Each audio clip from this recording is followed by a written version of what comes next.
semuanya, video ini dibuat untuk menyelesaikan tugas dalam mata kuliah pengantar studi Islam dengan dosen pengampu yaitu Ibu Anissa Saraswati MH. Kami dari kelompok 1 terdiri dari 12 anggota yang masing-masing bekerja sama dalam memenuhi tugas dengan 3 poin materi yaitu: yang pertama, ada Islam dan studi agama. Kedua, ruang lingkup dan pembidangan studi Islam. Yang ketiga, pertumbuhan studi Islam di dunia. Sebelum kami masuk ke pembahasan yang lebih lanjut, izinkanlah kami memperkenalkan diri terlebih dahulu.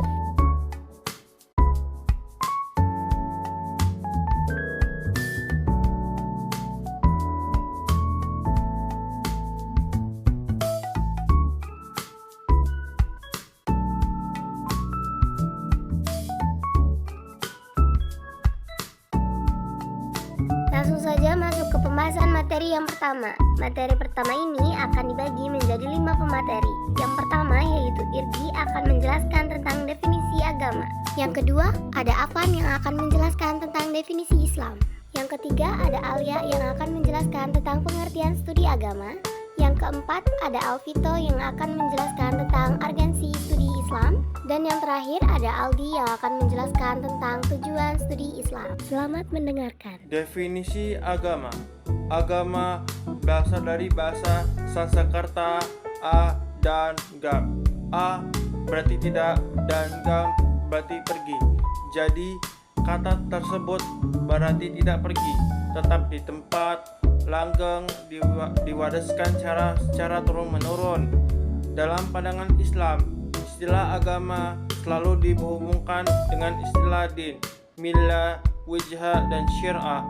Kata din adalah serangkaian ajaran yang berisi tuntunan lengkap tentang cara berpikir, bersikap, berbuat, dan bertingkah laku yang baik tanpa terikat oleh faktor ruang dan waktu. Definisi Islam.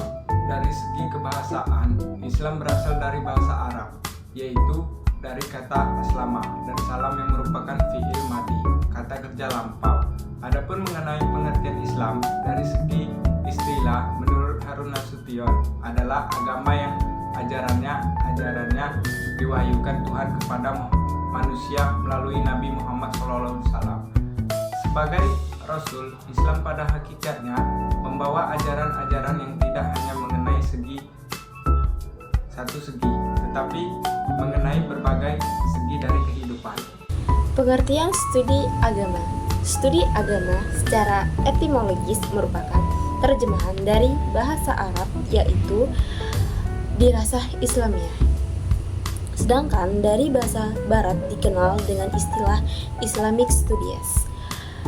Adapun pengertian studi Islam secara sederhana dapat dikatakan sebagai usaha untuk mempelajari hal-hal yang berhubungan dengan agama Islam yang dilakukan secara sistematis untuk mengetahui, memahami, dan membahas secara mendalam seluk-beluk atau hal-hal yang berhubungan dengan agama Islam, baik sejarah maupun praktik pelaksanaannya secara nyata dalam kehidupan sehari-hari. Urgensi studi Islam. 1. Umat Islam saat ini berada dalam kondisi problematik. 2. Umat manusia dan peradabannya berada dalam suasana problematis. 3. Untuk menimbulkan kecintaan manusia terhadap ajaran Islam, bahwa sifatnya bukan hanya normatif, yaitu karena diperintah oleh Allah, dan bukan pula karena emosional, semata-mata karena didukung oleh argumentasi yang bersifat rasional, kultural, dan aktual, melainkan argumen yang masuk akal, dapat dihayati dan dirasakan oleh manusia. 4. Untuk membuktikan kepada umat manusia bahwa Islam baik secara normatif maupun secara kultural dan rasional adalah ajaran yang membawa manusia pada kehidupan yang lebih baik, tanpa harus mengganggu keyakinan agama Islam. 5. Untuk menghilangkan citra negatif dari sebagian masyarakat terhadap ajaran Islam. C. Tujuan studi Islam. 1.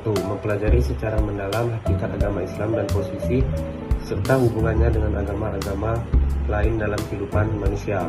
2. Mempelajari secara mendalam pokok-pokok ini agama Islam yang asli dan pelajaran, penjabaran, dan operasionalisasinya dalam pertumbuhan dan perkembangan budaya dan perubahan Islam sepanjang sejarahnya. 3. Mempelajari secara mendalam sumber dasar ajaran agama Islam yang tetap abadi dan dinamis serta aktualisasinya sepanjang sejarahnya.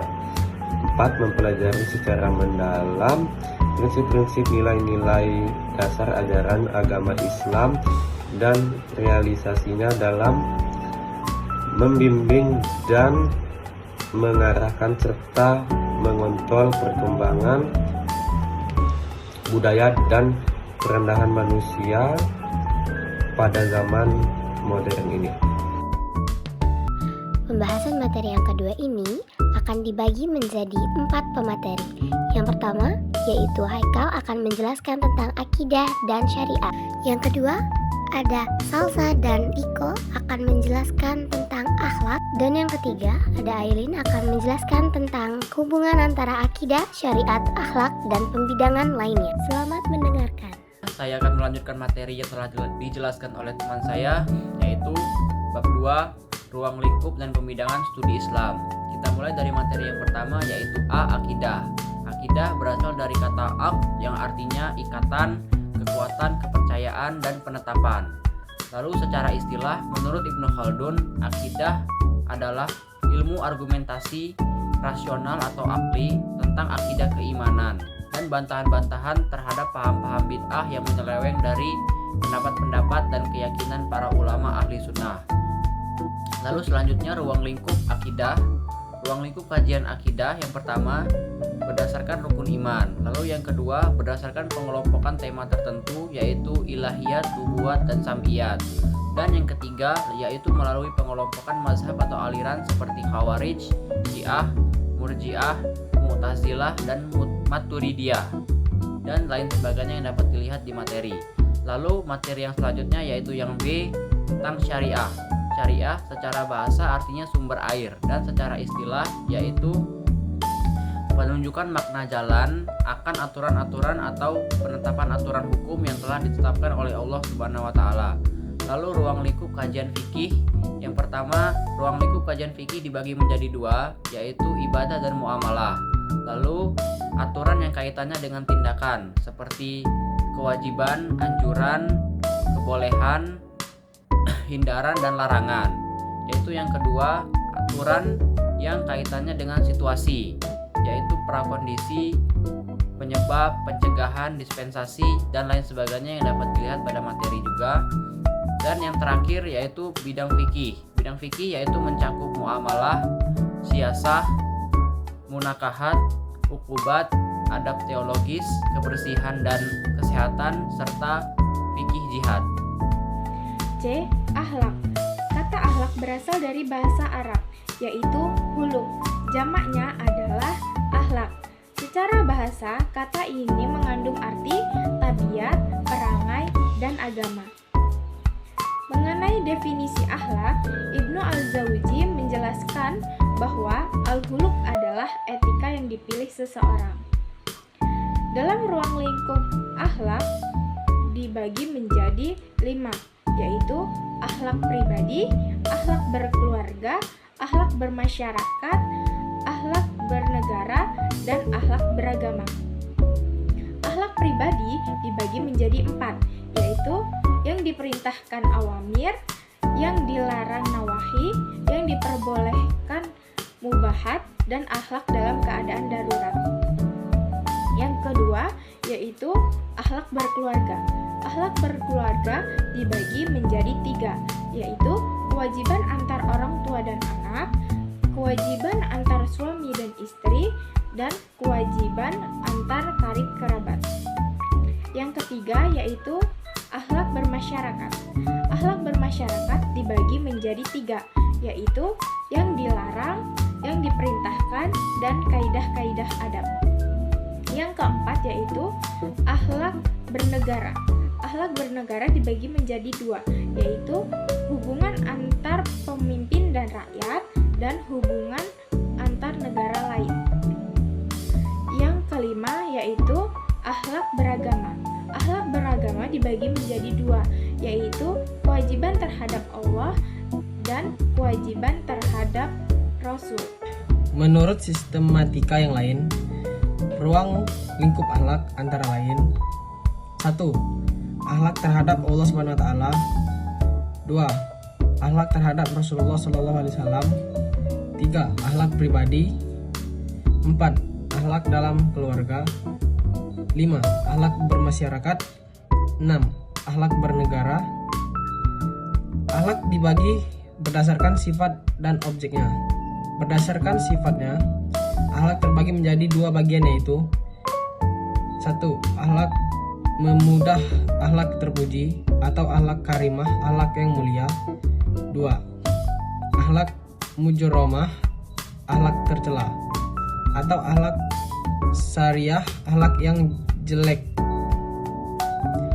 Berdasarkan objeknya, akhlak dibedakan menjadi dua, yaitu akhlak kepada khalik dan akhlak kepada makhluk.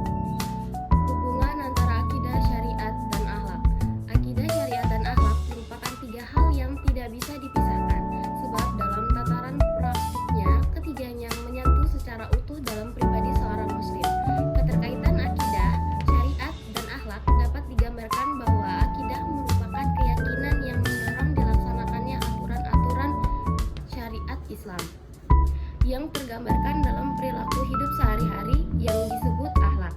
Dengan kata lain, akhlak adalah merupakan perilaku yang tampak dalam diri seseorang yang telah dilaksanakan syariat Islam berdasarkan akidah. Pembidangan lainnya, yang pertama ada bidang pendidikan, merupakan sektor yang berfokus pada pengembangan pengetahuan, keterampilan, dan sikap individu melalui proses belajar mengajar. Yang kedua ada bidang sosial dan kemasyarakatan.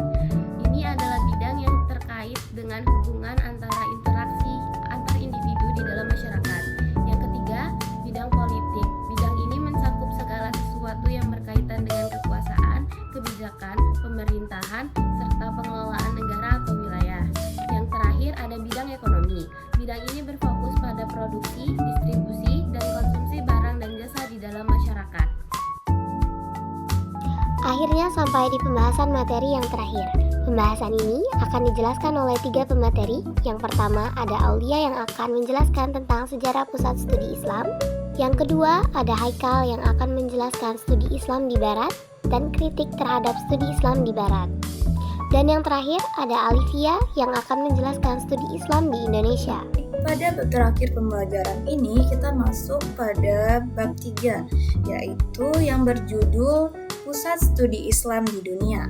Bagian A, Sejarah Pusat Studi Islam. Seiring berjalannya waktu, Pusat Studi Islam memiliki beberapa tempat strategis lain di rumah, seperti masjid, kutab, madrasah, rumah-rumah ulama, dan masih banyak yang lainnya. Pada dinasti Umayyah, masjid tidak hanya digunakan untuk tempat beribadah, tetapi juga menjadi tempat pendidikan, baik untuk pria dewasa, wanita, maupun anak-anak.